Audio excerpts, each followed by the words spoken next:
بسم اللہ الرحمن الرحیم۔ السلام علیکم۔ ایک 11 میں آپ کو خوش آمدید۔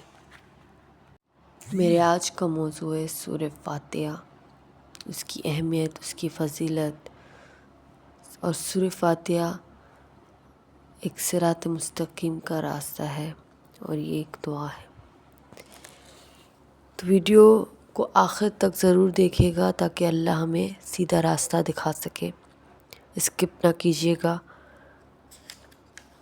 سورہ فاتحہ یہ نہ صرف ایک سورت ہے بلکہ یہ ایک دعا ہے۔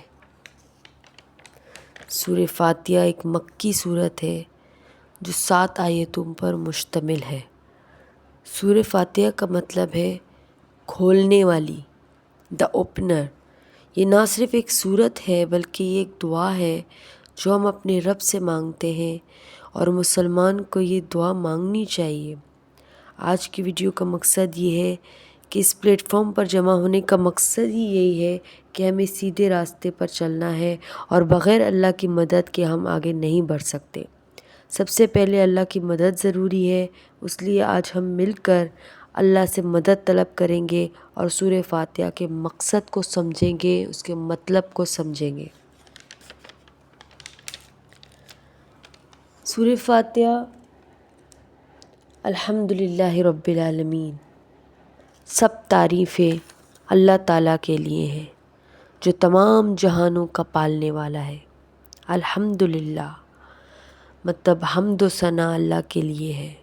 سب تعریفیں، حمد کا مطلب ہے کہ اللہ کی تعریفوں میں سب کچھ آ جاتا ہے، یعنی کہ وہی لائق ہے، وہی خالق ہے، وہی مالک ہے، اس کی تعریف کرنی چاہیے۔ جب ہم کسی سے کچھ مانگتے ہیں، کسی عام انسان سے بھی، تو ہم اس کی تعریف کرتے ہیں پہلے، پھر اس سے مانگتے ہیں۔ بیسیکلی تعریف 2 مقصد سے کی جاتی ہے۔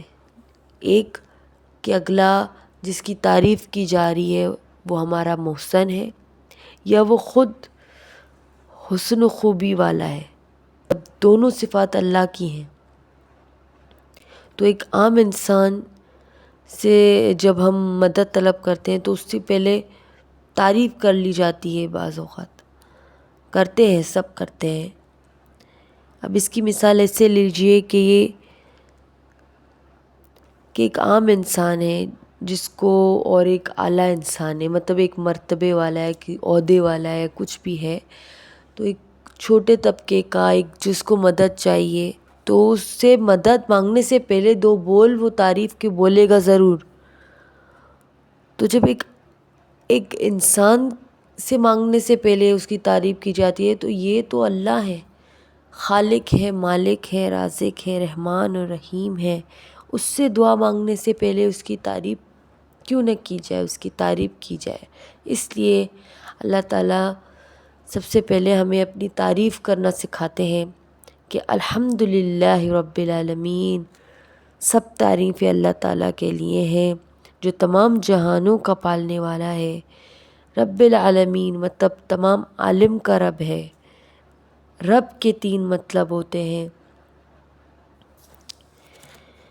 مالک اور آقا، پرورش کرنے والا یا نگہبانی کرنے والا، حاکم۔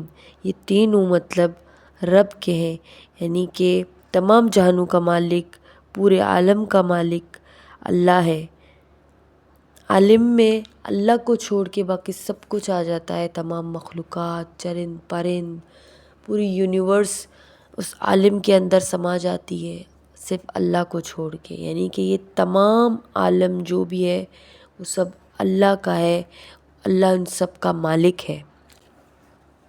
الرحمن الرحیم، بڑا مہربان اور بار بار رحم والا ہے، یعنی رحیم کا مطلب ہے بار بار رحم والا، اور رحمان کا مطلب ہے بڑا مہربان۔ بڑا مہربان، نہایت رحم کرنے والا ہے۔ اور اللہ تو بہانے ڈھونڈتا ہے معاف کرنے کے، اس لیے ہم بیمار ہوتے ہیں اور اللہ ہماری بخشش کرتے ہیں۔ کبھی بخار، کبھی نزلہ، کبھی زکام، مرنے سے پہلے بھی کبھی انسان تھوڑا عرصہ بیمار ہوتا ہے، پھر اللہ کے پاس جاتا ہے، یعنی کہ اللہ کو بہانا چاہیے معاف کرنے کے لیے، بس کسی طرح میں اپنے بندے کو معاف کر دوں اور وہ پاک اور صاف ہو کر ہمارے پاس آئے. تو ہم اس طرح سے، وہ کتنا رحیم ہے، تو اس معاف کرنے کی صفت سے کیا وہ رحیم نہیں ہو گیا؟ وہ رحمان نہیں ہے؟ وہ بے حد و بے حساب رحمان و رحیم ہے. اس سے ظاہر ہوتا ہے میری نظر میں کہ اللہ کتنا بڑا مہربان اور رحیم ہے، جو بیٹھا ہوا ہے ہمیں معاف کرنے کے لیے. بس اسے ایک معافی کی طلب ہے، مطلب ہم ایک معافی نہیں مانگتے، ہم مطلب توبہ کرنے بھی ہم کوتاہی کرتے ہیں. تو اللہ ہمیں چاہیے کہ ہم اللہ سے کثرت سے توبہ کریں اور اپنے رب کی عبادت کریں. اس کے بعد ہے مالک یوم الدین، بدلے کے دن یعنی قیامت کا مالک ہے. مالک یوم الدین یعنی کہ جزا اور سزا کے دن کا مالک ہے، انصاف کے دن کا حاکم ہے، جو سزا اور سزا دینے والا ہے، جو انصاف کرنے والا ہے، اس دن کا مالک ہے. قیامت والے دن کو اسپیسیفائی کیا گیا ہے، یعنی کہ یہاں پر ہائی لائٹ کیا گیا ہے. ایاک نعبد و ایاک نستعین، ہم صرف تیری ہی عبادت کرتے ہیں اور صرف تجھ ہی سے مدد مانگتے ہیں. یعنی کہ عبادت کا مستحق صرف اللہ ہے، کہ ہم تیری ہی عبادت کرتے ہیں. عبادت مطلب اللہ کی فرما برداری، غلامی. عبادت کا مستحق صرف اللہ ہے. تو ہم کہتے ہیں اللہ سے کہ اللہ ہم تیری ہی عبادت کرتے ہیں اور تجھ ہی سے مدد مانگتے ہیں، یعنی کہ عبادت کے لائق تو ہے. ہم مانگتے تجھی سے ہیں، عبادت تجھی سے کرتے ہیں، تو مانگتے بھی تجھی سے ہیں. تو ہی مدد کر ہماری، تو ہی سیدھا راستہ ہمیں دکھا. اور اللہ ہی اس کے لائق ہے کہ اللہ عبادت کے لائق بھی ہے اور وہی ہماری مدد کر سکتا ہے، اس کے سوا اور کوئی نہیں. ایک بندہ جب مدد کرتا ہے تو اس کے پیچھے وہ مطلب رکھتا ہے. اللہ کو ہم سے کیا مطلب ہے؟ کوئی بھی نہیں. پھر بھی ہم نافرمان ہیں. لیکن ہمیں دعا کرنی چاہیے، ہمیں اسی طرح سے دعا کرنی چاہیے کہ ایاک نعبد و ایاک نستعین، ہم صرف تیری ہی عبادت کرتے ہیں اور صرف تجھ ہی سے مدد مانگتے ہیں. اہدنا الصراط المستقیم، ہمیں سیدھی اور سچی راہ دکھا. سیدھی اور سچی راہ کون سی ہے؟ جو ہمارے نبی محمد صلی اللہ علیہ وسلم نے اس پر عمل کیے ہیں، صحابہ کرام ہیں جن پر چلے ہیں. تو وہ راہ جن پر ہمارے انبیاء کرام اس راہ پر چلے ہیں، اللہ کی سچی راہ پر چلے ہیں، ہمیں بھی اسی راستے پر چلا جسے کہ وہ چلے ہیں. سورہ نساء کی آیت نمبر 69، اس کا ترجمہ ہے جو اللہ اور رسول کی اطاعت کرے تو وہ ان لوگوں کے ساتھ ہوں گے جن پر اللہ نے فضل کیا، یعنی انبیاء اور صدیقین اور شہداء اور صالحین. اور یہ کتنے اچھے ساتھی ہیں. تو اس سے ظاہر ہوتا ہے کہ وہ سچے تھے اور ہمیں بھی اسی راستے پر چلنا ہے جس راستے پر ہمارے نبی چلے ہیں، صحابہ کرام چلے ہیں. ہمیں بھی اللہ اسی راستے پر چلائے. اولیاء کرام جو بزرگان دین ہیں، جنہوں نے خدمت کی ہے، وہ بھی سیدھے راستے پر ہیں. تو ہمیں بھی اپنے نبی کے نقش قدم پر چلنا چاہیے. صراط الذین انعمت علیہم، ان لوگوں کی راہ جن پر تو نے انعام کیا. یہاں سے ظاہر ہوتا ہے کہ جن پر انعام کیا ہے، اللہ نے ان پر انعام کیا ہے، تو ہم پر بھی اللہ ہمیں بھی سیدھا راستہ دکھائے اور ہم پر بھی انعام نازل فرمائے. غیر المغضوب علیہم ولا الضالین، ان کی نہیں جن پر غضب کیا گیا اور نہ گمراہوں کی. یعنی کہ جو فرعون تھے، نمرود تھا، قارون تھا، یہ سب گمراہ تھے۔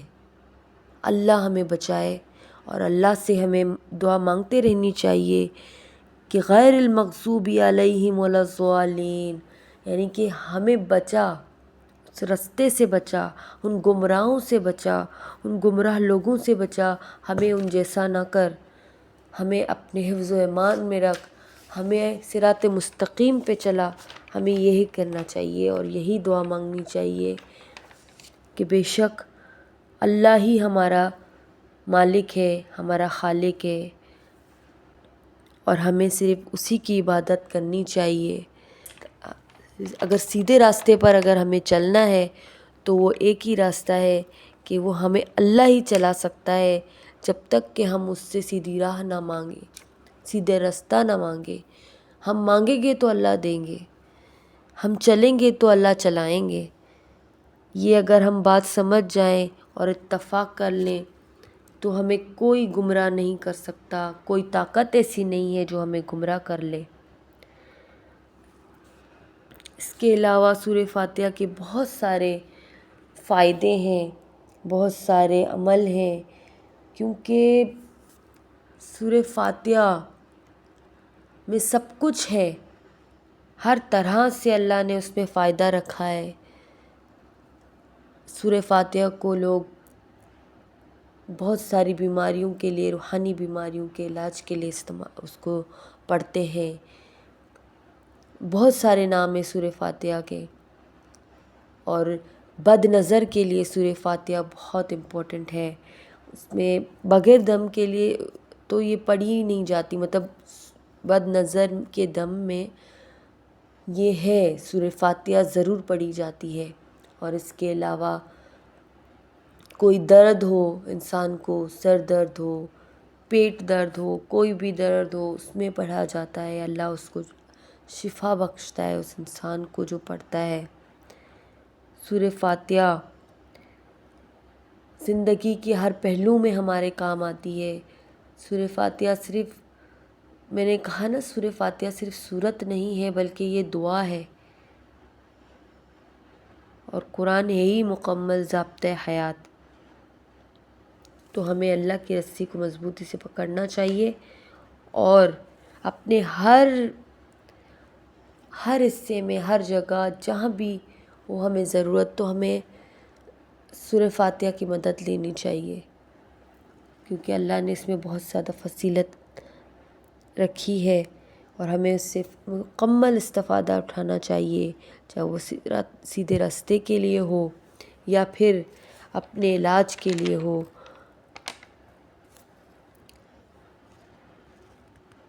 ایک حدیث شریف ہے کہ حضرت انس بن مالک سے روایت ہے کہ نبی کریم صلی اللہ علیہ وسلم نے ارشاد فرمایا کہ اللہ تعالیٰ بندے کی اس بات سے خوش ہوتا ہے کہ وہ کچھ کھائے تو اللہ تعالیٰ کی حمد کرے، اور کچھ پیے تو اللہ کی حمد کرے۔ اور حضرت جابر بن عبداللہ رضی اللہ تعالیٰ عنہ سے روایت ہے کہ آپ صلی اللہ علیہ وسلم نے ارشاد فرمایا، سب سے افضل ذکر لا الہ الا اللہ ہے، اور سب سے افضل دعا الحمدللہ۔ تو اللہ ہم سب کو توفیق دے اور ہمیں سیدھے راستے پہ چلائے۔ ویڈیو کو اگر پسند آئی ہو تو لائک کیجیے گا، اور ثواب کی نیت سے شیئر بھی کیجیے گا، سبسکرائب کرنا نہ بھولیے گا۔ ملتے ہیں اگلی ویڈیو میں، تب تک کے لیے اپنا بہت سارا خیال کیجیے گا۔ اللہ حافظ۔